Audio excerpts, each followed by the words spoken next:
It is being hailed as the next big step forward in electronic communications.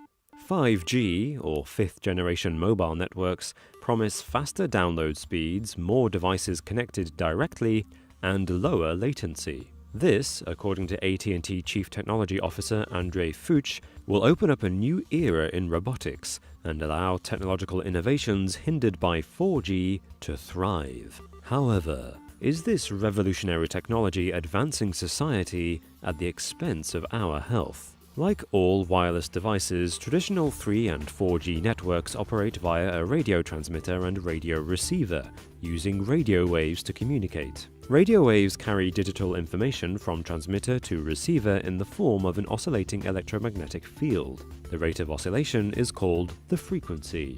However, waves can only travel so far based on their frequency. So, to boost the signal over greater distances, antenna masts pick up the signal and relay it to another mast nearer the receiver. 3G and 4G phones use radio waves in the form of microwaves at a frequency between 1 and 4 GHz. These are relatively long wavelengths and require less boosting, but at the same time carry less information. 5G, on the other hand, uses millimeter waves between 25 and 90 GHz. These carry much more information, but on a shorter wavelength and with lower frequency. This shorter wavelength requires many more towers to boost the signal. According to CBS, 5G will require an extra 300,000 towers across the US alone. This means that in a 5G town, the human body will be exposed to not just stronger electromagnetic fields, but many more of them as well. According to Dr. Joel Moskowitz of the University of California, Berkeley, millimeter waves, or MMWs, pose a significant risk to the public. As MMWs are weaker than microwaves, they are not rebounded by human skin, nor do they pass through it, but they are predominantly absorbed by our skin. Joel Moskowitz says, "Since skin contains capillaries and nerve endings, MMW bioeffects may be transmitted through molecular mechanisms by the skin or through the nervous system. This can lead to a number of health problems in anyone living close to a transmitter. They might suffer cataracts, infertility, skin cancers, or testicular cancer. Humans are subjected to non-lethal radiation every day. Radio waves are considered non-ionizing according to the electromagnetic spectrum, which means that the waves don't carry enough energy to cause damage on a molecular level. However, Dr. John Bucher co-authored a series of studies into the effects of phone use on behalf of the US National Toxicology Program. He found that even non-ionizing radiation can be harmful. As far back as 1996, studies commissioned by the Latvian Academy of Sciences and German Federal Agency for Radiation Protection noted a correlation between living near a phone tower and an increase in cancers and memory loss. And in December 2010, Professor Girish Kumar of the Indian Institute of Technology submitted a report on mobile phone tower radiation. He observed that being exposed to a mobile tower located within 50 meters of your home or workplace is like being in a microwave oven for 24 hours. In November 2018, the National Toxicology Program published the findings of its decade-long study on the effects of radio waves on male rats. It found some evidence linking radio wave radiation and brain and adrenal gland tumors. The study also found that rodents exposed to 9 hours of radio wave radiation a day, at levels above the average amount a human experiences, had a measurable increase in molecules linked to cancer. However, the study only extends to the effects of 2G and 3G radiation. This has prompted researchers like Dr. John Bucher to call for further investigations into the health impact of MMWs and 5G. Agostino Di Chiola of the International Society of Doctors for the Environment warns that underrating the long-term implications of 5G could lead to a further rise in non-communicable diseases. But that is not to say that the effects of 5G are entirely unknown. The US government owns and operates non-lethal weapons platforms called active denial systems that use MMWs at the same frequency as 5G to debilitate potential attackers.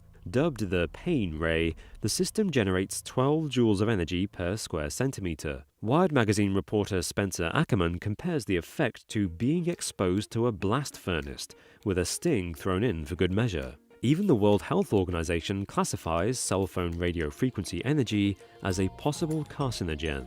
CTIA, the trade association for the wireless communication industry, refutes that 5G and mobile phones cause health problems. In 2018, a spokesperson said, "Following numerous studies conducted over several decades, the FCC, the FDA, the WHO, the American Cancer Society continue to say that the scientific evidence shows no known health risk to humans due to radio frequency energy emitted by antennas and cell phones." And despite the widespread use of 4G phones for nearly a decade, brain cancers are still remarkably rare. In 2015, there were 6 cases of brain cancer per 100,000 people in the US. According to a study by Peter Inskip, Robert Hoover, and Susan DeVesa, this rate has remained consistent for the last 40 years, predating wireless data. According to a 2014 article in the Oxford Neuro-Oncology Journal by cancer epidemiologist Dr. Quinn Ostrom, between 1997 and 2008, there was no significant trend in incidence rates of glioma brain cancer. But at the same time, a 2014 report from the Dutch Society for Neuro-Oncology found the incidence of glioblastoma, the most lethal form of brain cancer, doubled between 1989 to 2010. However, this may not be as alarming as it seems, because in 2000 and 2007, the World Health Organization expanded the definition of glioblastoma, which might explain the rate increase. Nevertheless, Phil Twist, Vice President of Marketing and Communications at Nokia, believes the technological benefits to humanity may outweigh any negative effects of 5G.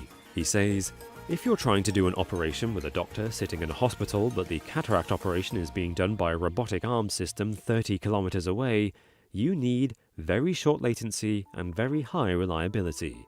And that isn't possible with 4G. Canadian author William Gibson once said, "Technologies are morally neutral until we apply them."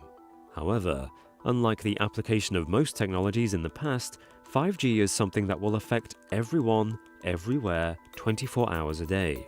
If the health risks of 5G are not fully calculated, then surely, as Dr. Moskowitz suggests, everyone becomes an unwitting test subject. Are you worried 5G will give you cancer? Please let me know in the comments below. And a huge thank you to all our Patreon supporters whose names you can see on screen right now. And if you like this, then please check out our podcast over on Spotify, iTunes, and Audio Boom. See you next time.